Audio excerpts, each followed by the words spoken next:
Before I get started with this video, I just want to give an update on Donna. As those of you who know, about 2 weeks ago she fell really ill and we were a bit worried. However, she is recovering well, a little bit weak, and just as proof, here she is. Roll intro.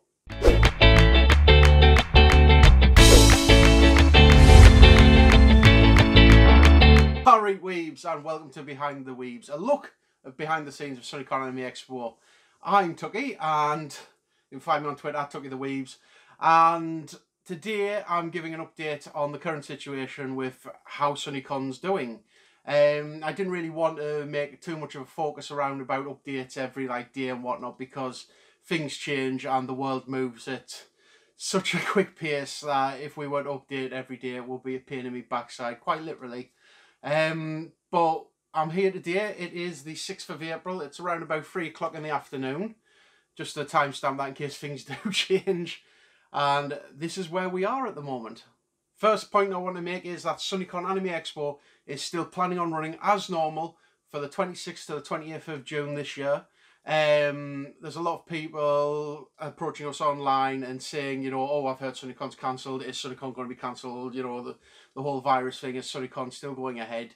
And yes, we are. And I just want to point out that we have a lot of information out there to keep people updated. On our website, on our latest news section, we have a constantly updating page there. Also on our ticket registration page, we've put a little COVID-19 update section there, just in case people are wondering. Also, YouTube right here, right now, we are giving out as best updates as we can. And if you want really up-to-the-minute news, if you go over to our Twitch channel, I myself stream every Monday, Wednesday and Thursday. 6 till 9 on the Monday and Thursday, and 11 till 2 in the afternoon on Wednesday. So if you want to come over to our Twitch channel, talk to me like in real time, then you can, and I can give you as much information as we have then. So we've got lots of information out there, so, you know, please don't just listen to hearsay, don't just assume. Like you say, every individual event out there is trying to keep on top of things for themselves, and we want to just put it out there that we are still planning as normal to go ahead. Right, so the nitty gritty of it is current government updates which kind of affect us. Now, there's been a lot in the last 2 weeks, as many of you will have seen. Like, they've went from we want to do herd immunity to, oh no, herd immunity is a bad thing, to we never suggested herd immunity. So there's a lot of flip-flopping on that side, and all the while the count of people who have the virus and the people who are actually dying from the virus is rising greatly, and that's what happens with a pandemic.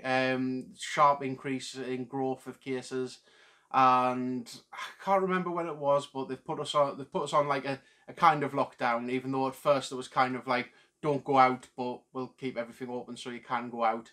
Very mixed messages, not very authoritative from people who were elected to be leaders. That's personal opinion. You know, we try to follow the guidelines as best as possible. I mean, if you go back, I'll probably have a clip from, like, you know, a while back when I said, like, initially we should lock down straight away, which would lessen the cases and it would mean that we can come out of this a lot sooner. Unfortunately, the government for some reason decided to play trial and error with people's lives, and now we're literally paying for it. Where that stands us as an event, it's kind of prolonged it a little bit, and we are a little more touch and go at the moment. On the last video I showed the curve where it's projected and where SunnyCon will come in. We will be coming in on the decline. The current estimates are that the peak will be around about 1 or 2 weeks time, around about mid to late April, which will mean that we should start seeing cases decrease from about 1 or 2 weeks time, which would be good. That would mean that come around about mid-May, by estimates, once again, this can all be changed, this is all estimates, this is all assumptions as such, and they should release the lockdown restrictions come around about mid-May. That works for us, as when we get into June, the decline should be even further, and as long as people keep the social distancing, they keep up their hygiene, and on the other hand, if the government actually decide to test people, if the government decide to actually monitor and trace, which was being the World Health Organization's guidelines from the beginning. And still yet we're not doing it because we are underfunded, we have no testing kits, and it's a bit of a farce right now, I'll have to say. However, if the government can contract trace everybody who has the virus from there, then there's a way that we can actually contain it and we can actually go forward in a safer environment. Now, what that means as an event is that when we run at the end of June, it should be properly on the downward curve, and fingers crossed that there's not another little explosion in cases, or that things can actually be traced and contained properly. And for that means that we will still be running, but we will be running under a harsher risk assessment with more guidelines. Once again, just to stress this, like it might seem like lockdown is released, but by no means are we safe, are we out of the woods yet. As the virus is still out there, people will still have it. Admittedly, if people have kept social distancing, if people have kept up with what's being told of them, what's been asked of them, if you've sat down on your backside for the last 2 weeks and did your part for the country, thank you, because businesses can then get back on as normal. And we know that the virus will have died out in most of the cases and will have been contained that way. There is still a risk out there until the whole population becomes immunised. And if you go by media estimates on vaccinations, we could be looking to a year and a half before we even have that. It's difficult, and it'll still be a scary world out there. What we're hoping to do is look at the risk assessment as we have to do for an event running at the end, and we expect there will be restrictions put upon it, but we are getting ahead of before any restrictions are put in, and we are looking at what we can do to reduce this, and we have to mould our event around it. So what we're looking at are proposed measures for capping attendance. There's potential that we have to cap an attendance at about 3,000 to 4,000 people. Once again, this is all just estimates at the moment. We're not sure. The government might do it. As we've seen, like events like the Olympics have postponed until next year. Football matches are postponed until when it's safe, and even then they'll be behind closed doors. So there's going to be still a lot of caution out there. And for us as a smaller event, we can actually control like the amount, like about 3,000 people. We could handle that. It wouldn't financially bankrupt us. It would mean that we can put on an event over a weekend with very little in the way of change. I mean, there will be change. There will be heightened hygiene. There will be distancing measures. We will update on how to interact with money, with traders and vendors at the event. But theoretically, it's not an impossible task. Like we could mould the event round to actually run as a normal event and try and keep some form of normality. Because if you're like me and you're just sitting there and you're just sick of sitting around doing nothing, for us, SunnyCon is that light at the end of this tunnel. It is, we can have some form of normality, even just a little bit, even if it's just like a heavily modified version of normality. Just for all these months of sitting on our backside, going through what we went through. And I just want to have that one like summer event where we can just go out and we can be normal again and get back to normality. That being said, as we are looking at still going ahead, we still have issues in the lead up, because right now we should be selling like hundreds of tickets a day. Because we get closer to the event, we keep selling more and more tickets. However, the current climate is everybody's at home, where people are seeing events cancelling. They're not going to risk buying their tickets in advance for SunnyCon, and it's hit us hard. We're not going to sit here and lie. It has absolutely devastated our finances, and government help just hasn't helped. I've had to sign on to Universal Credit for the first time in over a decade. I'm not expected to get any money until I believe it's like 19th of April, and even then that barely covers like things like rent and food. I mean, barely. Like nobody can live on Universal Credit, and for like our earnings and whatnot, we're not classified as like a proper business, so we don't get the 10 grand loan, the 25 grand loans or whatever they're handing out to businesses, because we don't have a physical premise. On top of that, self-employed people, they're going to look at our self-assessment, tax self-assessments, and give us, I believe, like a portion of the profits we've made over the last 3 years. Unfortunately, for companies that just break even, like ourselves, or even make a loss some years, you know, that'll teach us for trying to expand and run another event.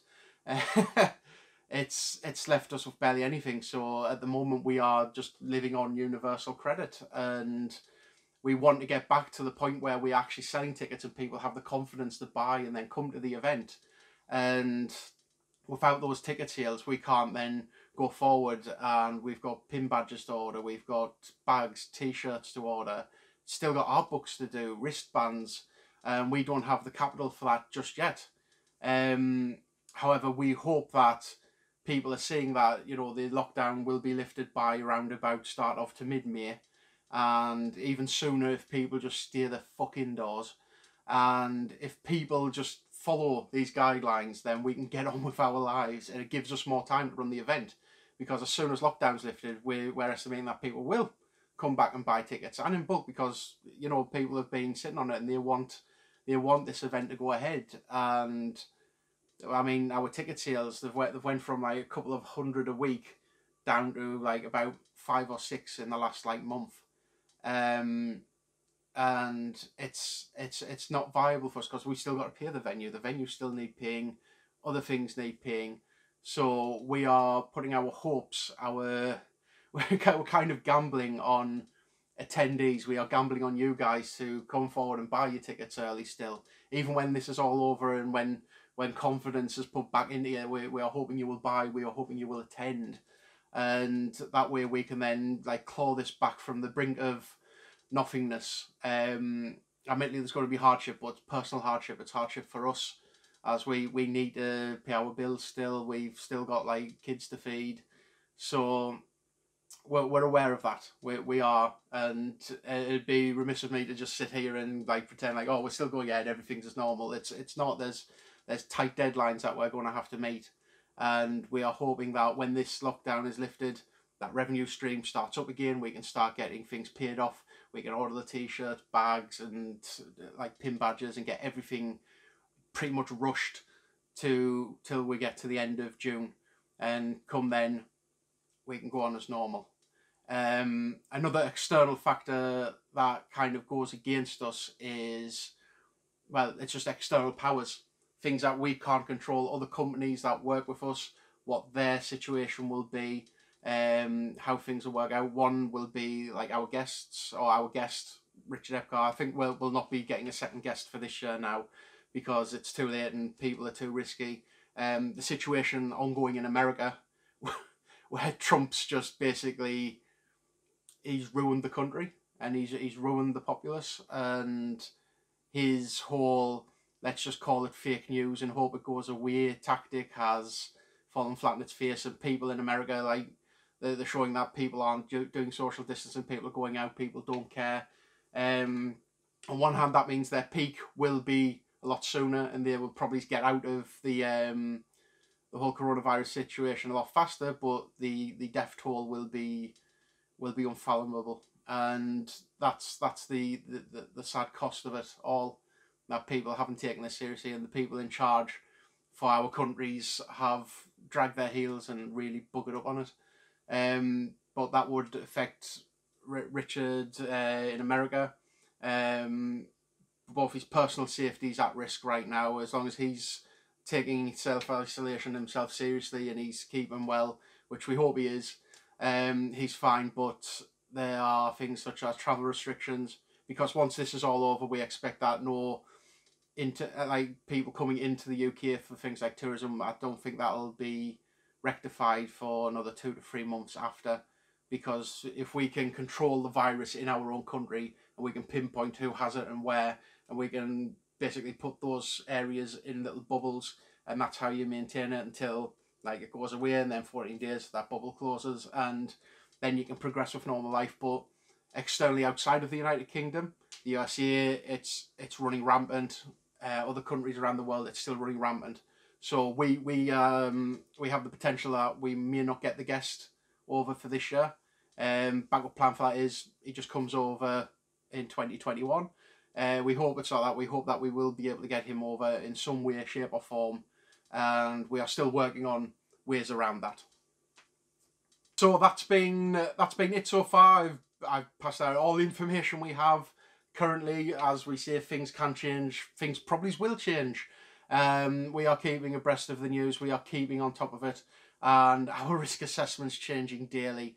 Remember, if you want any latest news, we will have it on our social media. We have it on our website, on the ticket registration page, on our latest news page, here on YouTube, or if you want, pop over to Twitch on Mondays, Wednesdays and Thursdays, where you can actually just talk to us in real time, and I can give you the skivvy on what's going on.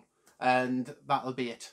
So once again, please stay safe, please stay hygienic, please stay the fuck indoors, and I will see you next time. Goodbye.